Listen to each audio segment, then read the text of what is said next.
Good morning, everyone. This is Tracy from Zavvy's Shrinking, and I'm just coming to you with an update. And I'm hoping that this time when I record it, there will be less ums and a little more organization because I didn't bring my notes over here the last time. First off, I'm sorry about the glare. There seems to be no way I can turn, shift, move that I get good lighting and no glare on my glasses. And since I can't see without them, they have to stay on my face. So I am still pre-op. I don't have anything remotely resembling a surgery date at this point. My doctors won't even set a date until they can send it off for insurance and get approval. I don't actually disagree with that because I'd rather not have a date set and then have my insurance company say, oh wait, we need this, and this more, and it's going to take me past that date, so then I end up disappointed. So no, I'd rather finish all the testing, which is going to take nearly another month, and see from there. So as I said in my last video, I got my blood, I got my EKG and that kind of stuff done. That was quick and easy. They did my sleep study a couple weeks ago. I saw my sleep doctor last Monday, Tuesday, one of those days. And he said, yes, in fact, I have moderate sleep apnea. Because I'm trying to get this surgery, he recommended to go ahead and get a CPAP machine so that, you know, it can be controlled and my surgery can go forward. I'm not sure if he would have suggested the CPAP machine if I wasn't having the surgery, but I'm not sure. So anyways, I go for the fitting for my mask and stuff on next Monday, the 31st. And then let's see, this Thursday I have my cardiac clearance. I have no idea what that entails. I have to call and find out if I have to do any prep work because nobody's told me. Following week I have no doctor's appointments right now, although it's very possible that could be the week that my psych evaluation is, because now the psychiatrist office has got the approval from my insurance company, so they will go ahead and do the evaluation and we'll go from there. I'm not really sure what that entails. If anybody knows, leave it in the comments below. I would really appreciate knowing what your psych evaluation cost. On the 8th of November, I have the EGD, which, you know, is the scope down the stomach and everything.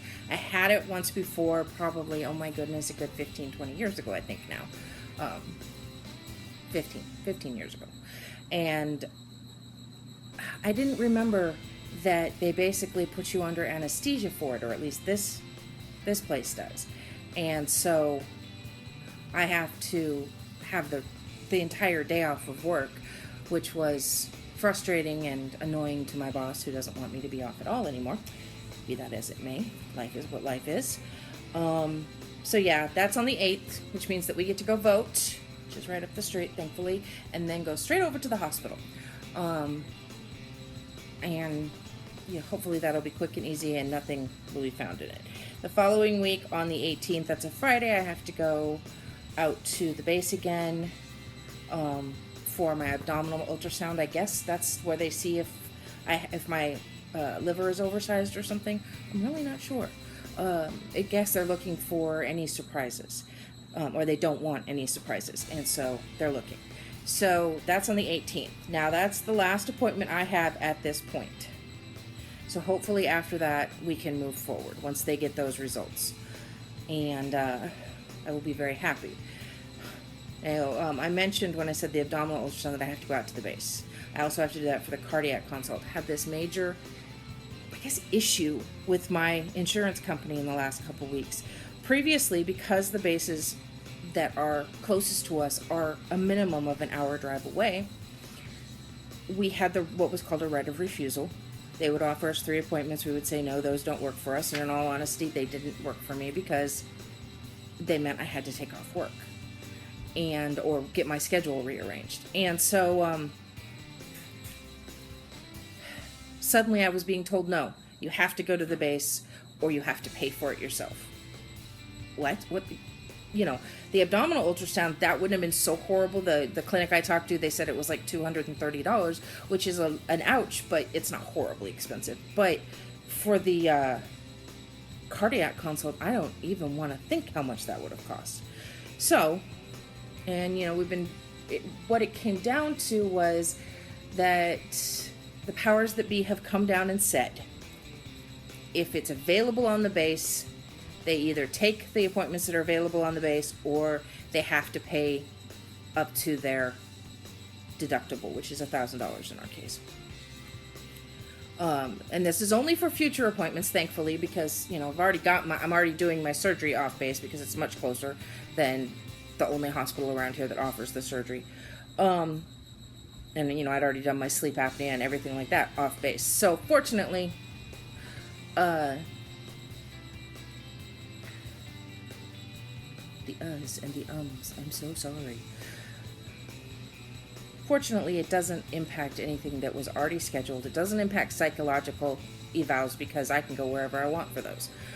And they have to cover them up to 8 appointments.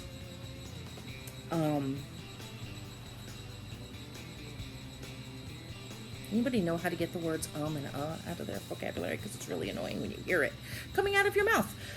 So, you know, once I finally got it explained to me that, the insurance company powers that be said, no more of this, you have to go to the base. And that was actually explained to me by my doctor's nurse, who is dealing with the same situation, apparently. You know, she now has to drive out to the base too. And so that is what it is, and it's very annoying, and it did mean that in 2 separate weeks, this one and then the week of the 18th of November, I had to get my schedule rearranged so that I could drive out there. One of my appointments is at 7 o'clock, and anybody who knows anything about a military base, 7 o'clock is not the time you want to be trying to get to the base. So it means I have to leave here at like 5:30 in the morning in order to make a 1-hour drive because traffic around the base is going to be horrendous. Oh, yay. So I'm not happy about it, obviously. But at this point, I'll do what I have to do because I really want this surgery. I don't know if you can see it. I just finished working out, which is I'm doing what I have to do. I don't like working out. But then I probably wouldn't weigh this much if I did. Okay, so I think that's about all of my update and all of my grumbling about my insurance company. I'm sure eventually nobody will have to hear it anymore.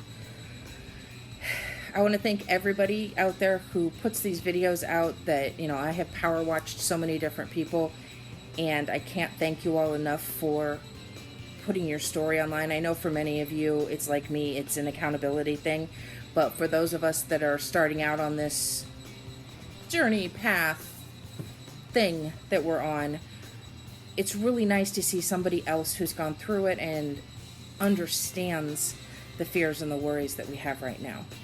And to know that there are people out there that get it, and they get it better than, you know, maybe our friends and family that are right here who may be supportive, but they don't understand what we're going through.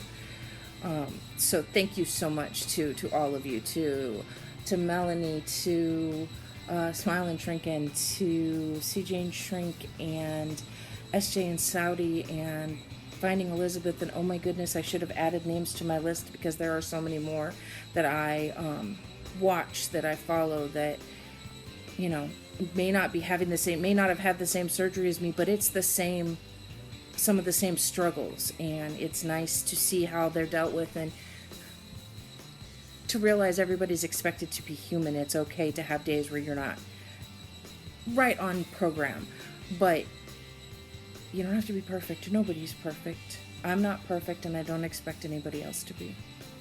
And I guess I'm going to end on that note. Y'all have a wonderful day.